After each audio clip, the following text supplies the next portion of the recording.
with you guys today. DiJonai Carrington, after clotheslining Sophie Cunningham, running into the locker room, screaming, "That's white privilege!" Then tweeting 8/23, threatening Sophie Cunningham and the Indiana Fever. DiJonai Carrington now comes out and clarifies what she means when she says white privilege for the Indiana Fever. So with 2 minutes left in the first quarter, DiJonai Carrington just slapped the dog shit out of Sophie Cunningham. Sophie pops up. She's obviously upset. DiJonai says, "Try me." And then look at Stephanie White. Look at her face. Look. She's mad as shit. Now, number one, this is obviously a flagrant 2. It just is. By the letter of the law, you got to call a flagrant 2. We all know these refs are not. That girl needs to be thrown out the league. She's not even a good. No player should be dragging this kind of chaos into the league, and at some point you have to wonder when enough becomes enough. DJ Carrington was tossed from a game, and instead of taking the ejection, cooling off and moving forward, she went straight to social media and turned the entire situation into something much bigger. There was no apology, there was no immediate explanation of what she meant. There were simply 2 loaded words posted from the locker room. White privilege. That was it. And now, days after the original incident, Carrington is still trying to defend the post, redefine what people supposedly misunderstood, clarify what she says she meant, and argue with practically everyone who challenges her interpretation. What started as a straightforward basketball ejection has spiraled into a completely different controversy, and the reaction might be one of the most bizarre things we've watched unfold around a WNBA player this entire season. Sophie Cunningham, otherwise known as MAGA Barbie in the WNBA, is a superstar player. She's one of the most famous female athletes in the world because she stood up for women in women's sports, saying only biological women should be allowed to play in the WNBA. And for that, she is literally risking her life. Check this out. This is what happened to Sophie Cunningham last night when she was clotheslined by a filthy, dirty player for Chicago who has a name that I can't pronounce, or maybe I just refuse to do that. That's my right as an American. But this is a player that has attacked Caitlin Clark, gouged her eye out, that had now bloodied the face of Sophie Cunningham. And as soon as she did this, she tweeted white privilege, meaning she's declaring this is a race crime. Now, if a white woman was doing this to black women, it'd be the #1 story in the world. She'd be banned from the league forever. But somehow black women are allowed to get away with this against white women. And it's white women in the league who make themselves a target by simply standing up for traditional values and common sense is important here, especially when you look at everything leading up to this moment. Sophie Cunningham has spent much of this season establishing herself as one of Caitlin Clark's loudest defenders on the Indiana Fever. She has repeatedly gone on record saying Clark is subjected to physical treatment that the league and its officials simply do not address strongly enough. Cunningham hasn't been vague about it either. She has pointed toward individual plays, talked about specific opponents, and even claimed that certain teams have discussed inside their own locker rooms the idea of showing Clark what playing in the W is really supposed to mean. When you make statements like that publicly, you are obviously going to irritate people around the league. Cunningham seems completely aware of that reality, and she has never acted as though becoming popular with opposing players mattered more to her than saying what she believes is happening. Goo! That's assault, brother. You can't do that. What the fuck?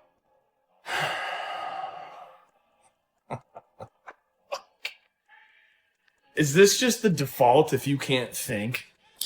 Or if you just like don't want to take accountability for your actions? Oh my god, this league, bro, this league. Bro, white privilege while you're wearing a bleach blonde dyed wig. I mean, the fuck? What is privileged about that? You stone cold Steve Austin clotheslined her ass. What about that is white privilege? The WNBA stays undefeated. It truly does. They can't get out of their own way. That background is important because it explains why so many viewers saw this particular foul and immediately wondered whether it carried more meaning than an ordinary hard basketball play. Cunningham has already made herself one of the players willing to openly challenge the way Caitlin Clark is defended and treated on the court. Then suddenly Cunningham becomes the player taking a forearm across the face hard enough to leave her bleeding. Whether DJ Carrington actually intended any larger message with the contact is an entirely separate question, and nobody can automatically know what was going through her head in that instant. But perception matters, and once Cunningham hit the floor and Carrington was ejected, the optics practically created the controversy on their own.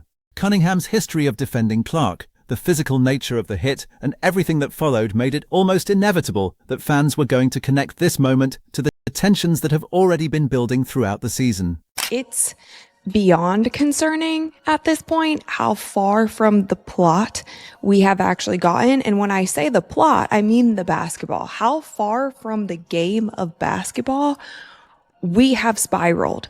When we're talking about the WNBA, you know, we used to joke, it's like, oh, 0 days without drama in the WNBA. This league is living up to it at a rate and a level of concern that we haven't ever had with all the discussion. Craziness going on in the WNBA. DiJonai Carrington tweeted out white privilege from the locker room of a game that she was playing in. Get this. She fouls Sophie Cunningham hard. Sophie Cunningham, obviously a white person, fouls her hard. Flagrant 2, gets ejected, goes to the locker room and tweets out white privilege in the middle of the game. Now here's the kicker to me.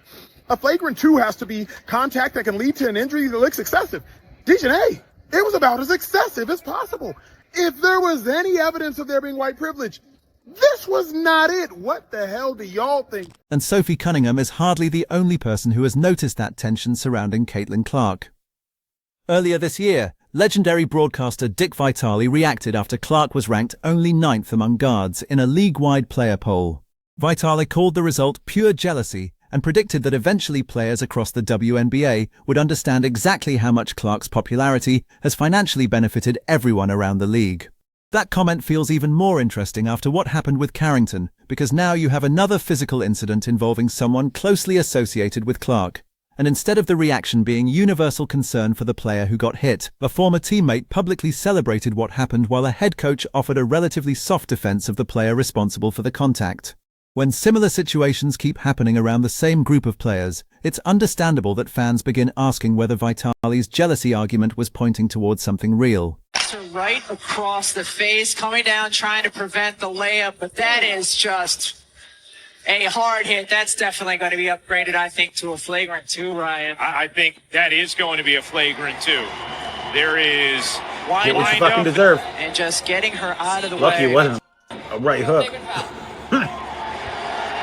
Make no mistake about it. Carrington targeted Cunningham. She targeted her because of her political stances. She targeted Cunningham because of the praises that she keeps receiving. She targeted her with a dirty shot that had absolutely nothing to do with basketball. And then after getting ejected, she runs to the locker room to play the fucking victim card. Like she didn't try to just take off Cunningham's head in 4K. Like we all didn't just watch it happen. That is not competition. That is a grown woman swinging on someone who she disagrees with and then screaming racism when she gets held accountable for it. DiJonai Carrington needs to be held responsible, and I'm not talking about just getting ejected from the game. She deserves a suspension. Maybe she'll think twice next time before she tries to take somebody's fucking head off. The actual play is extremely easy to understand once you watch it from beginning to end. Sophie Cunningham was sprinting down the court in transition with open space in front of her, preparing for what looked like a routine fast break layup. DJ Carrington chased the play from behind and closed the gap.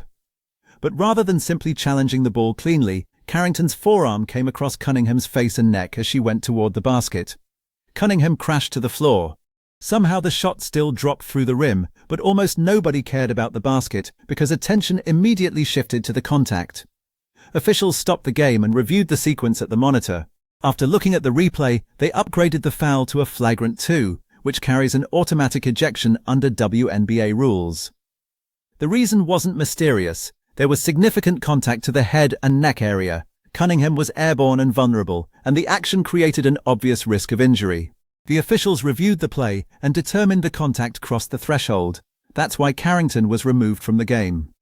Like the way Sophie Cunningham came down on her leg, she could have been injured. So they said, yo, get out of here, dog.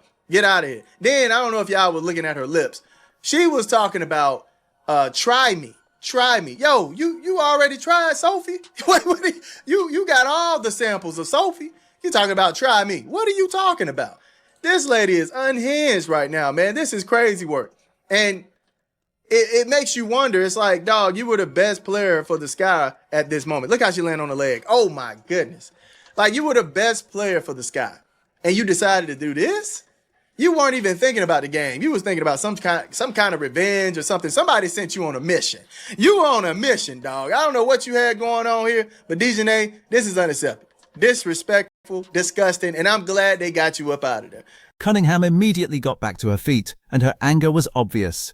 She moved toward Carrington and got directly into her space before teammates and officials quickly stepped between them and prevented the confrontation from escalating any further. But what happened afterward is important because even the officials acknowledged that Cunningham's reaction made sense considering what she had just experienced. The crew chief explained after the game that Cunningham did not receive a penalty for reacting because the officials viewed her response as understandable given the severity of the contact she had absorbed to the face. Think about what that means. The referees weren't pretending nothing happened. They weren't minimizing the foul. Their own assessment was essentially that the contact was serious enough that Cunningham becoming visibly angry immediately afterward was a reasonable response. That context makes the discussion that followed online even more difficult to understand. We have a photo from the flagrant 2 on DiJonai Carrington against Sophie Cunningham where she proceeded to go into the locker room and tweet white privilege after being thrown out of the game. I'm not going to comment on that situation, but I will say this. This is a flagrant 2. Black, white, Asian, Hispanic, don't matter. This is a flagrant. I mean, she clotheslined her. What more do you want? So this looks very bad. It just shows that the WNBA is nowhere near where they need to be professionally because, again, this is a clothesline. And that is exactly why Carrington's reaction afterward confused so many people. If the officiating crew reviewed the contact and decided it was excessive enough to warrant a flagrant 2, and if those same officials believed Cunningham's emotional reaction was understandable because of how hard she had been hit, then how did the conversation suddenly become about race?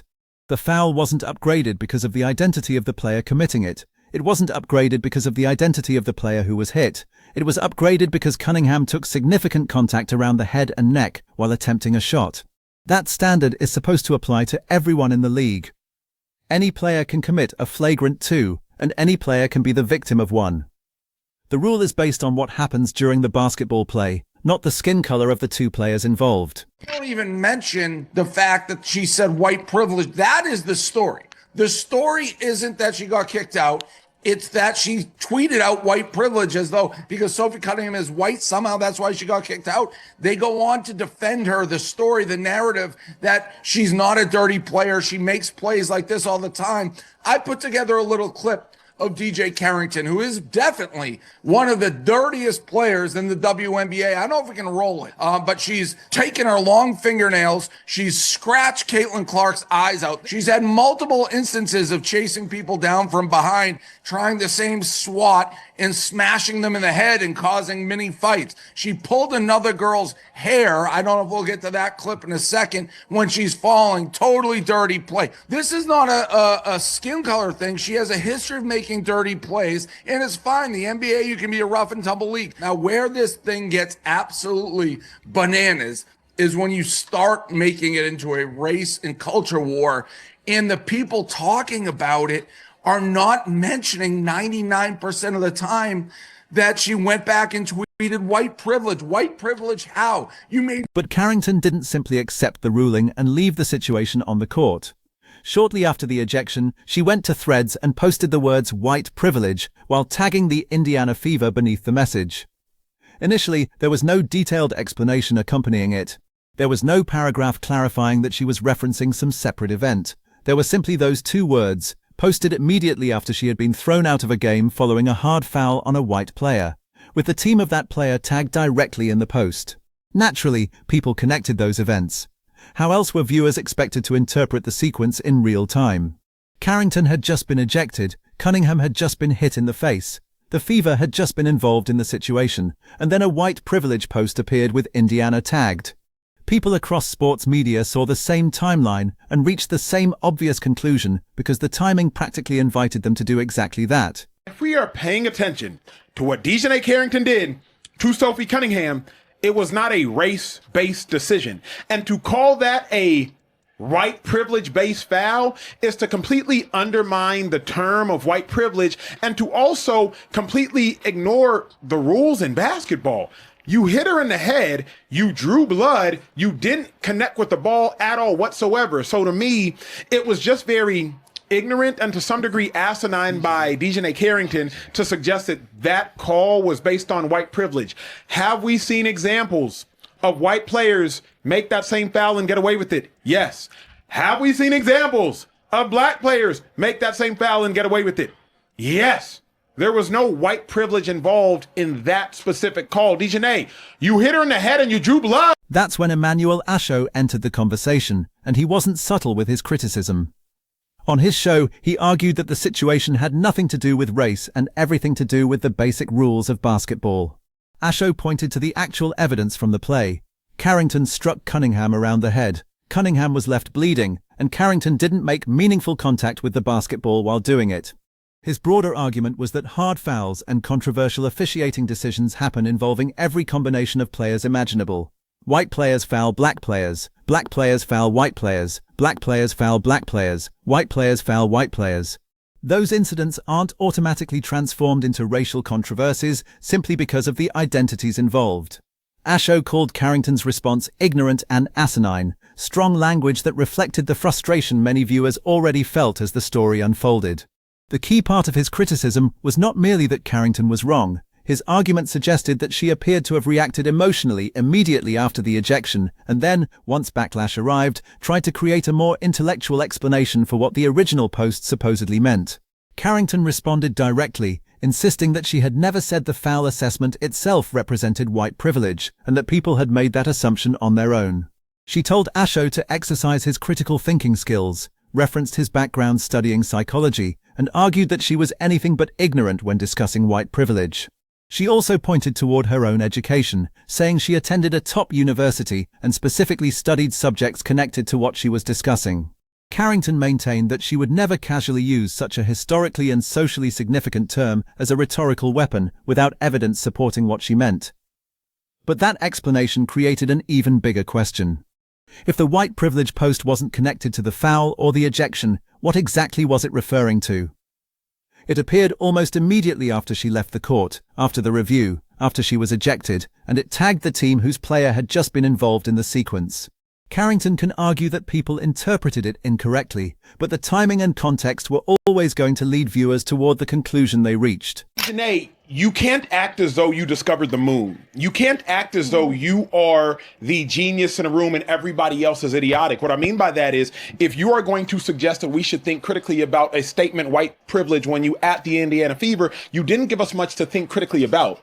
You uttered a phrase, white privilege, of which is both incredibly inflammatory and also a very volatile word, but you didn't give us any context. So now we, as the interpreter, since you posted it publicly on Threads for the world to see, we, the interpreter, now have to try to figure out what exactly were you talking about? Well, common sense would deduce that you were talking about fouling a white individual and getting ejected for fouling that white individual. Now, as I said on social media and I will say in real life, if that is not what you were talking about implying, then that's on me. I will stand down and I will stand corrected. But the last thing I must again reiterate, we live in a speaker-oriented country. Speaker-oriented, receiver-oriented. Speaker-oriented country. It is on you, the speaker, to be clear, to be direct, and to be obvious with what you are speaking about. It is not on the receiver, the reader, or the listener. Sid Colson is saying this, and I know it's a joke. Love a trans foul. This is essentially celebrating a player getting clobbered. You are on TV. You are. Not these other people online. You are. You were on TV basically saying Caitlin Clark was soft for taking a fist to the neck from Alyssa Thomas. You are. You got opportunities because of this organization. You got opportunities because of the like Caitlin Clark brought on your head. You did. You benefited from it. You joined the Indiana Fever for those benefits. You took those benefits. You became more notorious. And as soon as you leave, you rejoin the sisterhood. Then it's against Caitlin Clark. And you are celebrating a player getting taken out. Yeah, I mean, look, it was a hard foul. I don't think that DiJonai intentionally came out to get her across the neck like she did. But it did happen. And I thought it was the right call. But, you know, one of the things about Nay is that she's going to play her butt off, man. She's going to compete. Nobody's going to go walking in for a layup. And so I don't oppose the hard foul. But I also don't think that she intentionally went for the neck. Cunningham has literally been dragged. She's been called every name but a child of God. Coaches have come out and spoken against her.